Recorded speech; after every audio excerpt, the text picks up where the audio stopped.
Abaturage bose batunguwe n'ibibereye hano mu karere ka Bugesera. Ni ukuri birababaje, mbega ibintu uyu muyobozi arimo arakora, arimo ararara avuza induru, maze abaturage baza baje gutabara umuntu bagasanga ni umuyobozi wo muri ako gace. Ni ibintu rero bikomeje kugenda bibabaza bano baturage batuye hano mu karere ka Bugesera. Mbese ni ibiki biba byateye uwo muyobozi kurara avuza induru? Ese uwo muyobozi we yaba yatangaje iki kuri ibyo ngibyo birimo biravugwa n'abo baturage? Byinshi rero urimo uragenda wibaza, nibyo tuje kugenda tubasobanurira mu makuru yacu y'uyu munsi. Reka rero bakunzi bacu dutangire n'iyi nkuru yagiye igarukwaho n'abantu benshi cyane bagiye batandukanye, bose nyine barimo baragenda bagaruka kuri uyu muyobozi urara uvuza induru.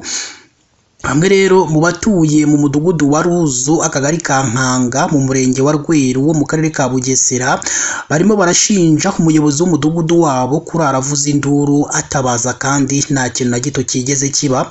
Umwe yagize ati mudugudu wacu arifata akavuza induru agatera induru, nta muntu n'umwe wayimuvugije, tukabyuka ijoro kureba icyo yabaye, twagera akavuga ngo yagira ngo tumutabare. Undi nawe yagize ati yari yasinze nyine azenguruka umudugudu atera induru, wagira ngo ni kamere yamugiyemo muri iki gihe, kuko asigaye ahora abivuga. Ahubwo ubuyobozi nibugire icyo bukora kugira ngo nyine budukize uyu muyobozi w'umudugudu. Abaturage kandi bavuga ko adakwiriye kubabera umuyobozi, kuko yigeze no guhagarikwa mu nteko y'abaturage, nyuma bongera kubona yasubira mu nshinga mu buryo batamenye nk'abaturage. Uyu muyobozi kandi w'umudugudu nawe yemera ko araravuza induru nk'amayeri yize nk'umuyobozi ngo arebe ko umuturage atewe abandi bamutabara. Yagize ati navugije induru kugira ngo turebe umutekano, uburyo abaturage batabarana, kuko muri iki gihugu uteye induru n'ubona umuntu ugufasha, icyo gihe nibwo igihugu kiba kiguye mu kaga. Akomeza agira ati narabikoze kugira ngo umuturage atabarwe, ni umwitozo kugira ngo ndebe ko abaturage babasha gutabara, sanga ibyo nibibaho koko. Ni inkuru kandi yagiye inemezwa n'umunyamabanga nshingwabikorwa w'umurenge wa Rweru, Sibomana Jean Claude.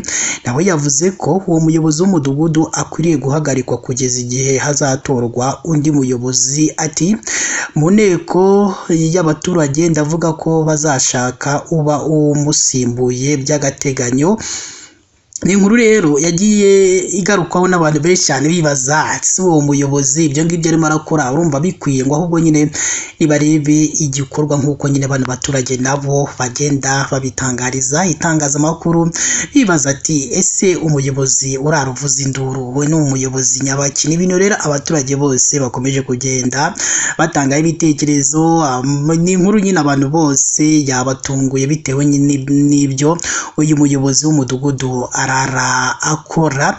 Reka rero natwe dusoreze hano n'iyi nkuru, byinshi tuzagenda tumenya byerekeranye n'iyi nkuru tuzabigarukaho mu makuru yacu tugenda tubagezaho umunsi ku munsi. Ubwo Imana yo mu ijuru ikomeze ibane namwe, kandi bakunzi ba KN Radio turabakunda cyane kuko mugenda mutwereka urukundo rwinshi cyane.